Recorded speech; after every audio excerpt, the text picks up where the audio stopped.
حضرت عبداللہ بن مسعود رضی اللہ عنہ سے روایت ہے کہ آپ صلی اللہ علیہ وسلم کا ارشاد ہے، قیامت کے دن حساب کے لیے بارگاہ الہی میں جب پیش ہوگی تو آدمی کے پاؤں اپنی جگہ سے سرک نہ سکیں گے جب تک کہ اس کو 5 چیزوں کا سوال نہ کر لیا جائے گا۔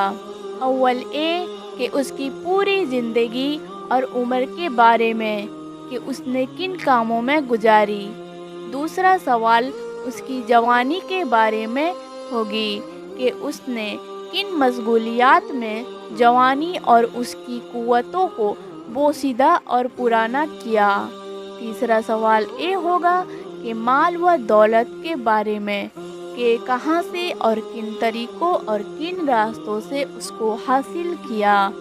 چوتھا، اس نے اس دولت کو کن کاموں اور کن راہوں میں خرچ کیا۔ پانچواں سوال یہ ہوگا کہ جو کچھ معلوم تھا اسے، اس کے بارے میں اس نے کیا عمل کیا۔